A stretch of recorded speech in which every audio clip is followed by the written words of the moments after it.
Dating back to the late Heian period, from 1185 to 1333 CE, Fujin, the Buddhist god of wind, stands at Renjioin.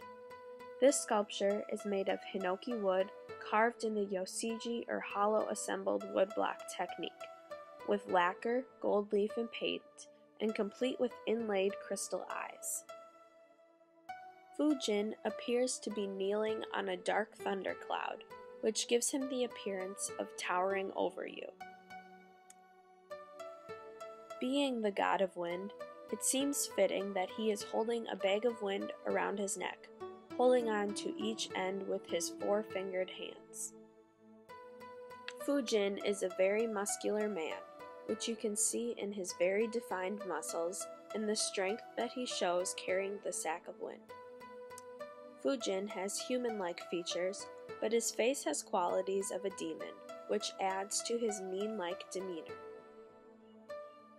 Fujin is located in the Sanju Sangendo, which is known as the last major innovation in Buddhist architecture during this time. The temple's name refers to its length of 33 ken and the 33 shapes Kannon can assume. This building was built as a reconstruction of the Sentai Kannondo, the hall for 1,000 images of Kannon, which was completed in 1164 CE and destroyed by fire in 1249. 156 of the original Kannon statues survived the fire, and Tankei, the current leader of the Kei school, was hired to complete this reconstruction. Tankei is the eldest of the 5 sons of Unkei. He helped his father with the Todaiji restoration projects. Because he was commissioned from the imperial court in Kyoto to rebuild the Sanju Sangendo, he moved his activities back to the capital. Tankei had to employ other sculptors from the rival in and en schools to help him complete this project.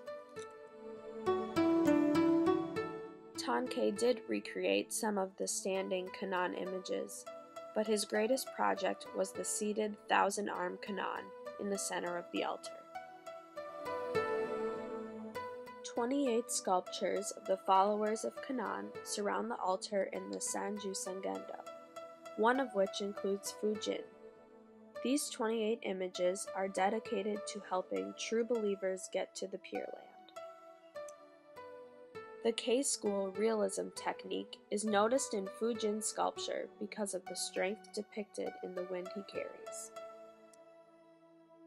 Another example of this realism can be seen in Raijin, the god of thunder, where you can hear the noise of the thunder in the sculpture.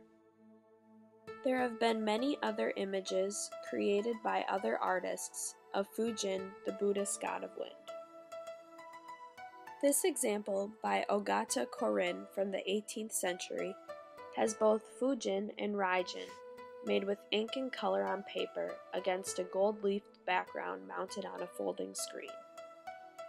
Ogata Korin is one of the most celebrated painters from the Edo period. He studies Rinpa-style painting from the Korin school. This is a life-size painting of both Fujin and Raijin coming out of the dark thunderclouds, each carrying their attribute, wind and thunder. This next example is of the Shinto wind god, Futen, from the 14th century Japan. This image is ink and color on paper. His story is that when the world was being created, he let the winds out of his bag, which filled the space between the heavens and the earth so that the sun could shine. Futen is standing on a platform in this image, also signifying his importance and that he is set above others. Futen is wearing leopard skin and red-colored armor and is holding a bag of wind and a scepter in one hand. You can see the wind blowing through his gray hair, beard, and clothing. He is even more human-like than Fujin's sculpture. As you have seen through some of these examples, compared to the statue of Fujin at the Sanju Sangendo, each artist has taken his creative freedom to interpret Fujin a little differently. There are, however, many similarities, including the bag of wind portraying Fujin's strength and some non-human facial characteristics. Next time you're in Kyoto, stop by the Sanju Sangendo and visit the Fujin sculpture.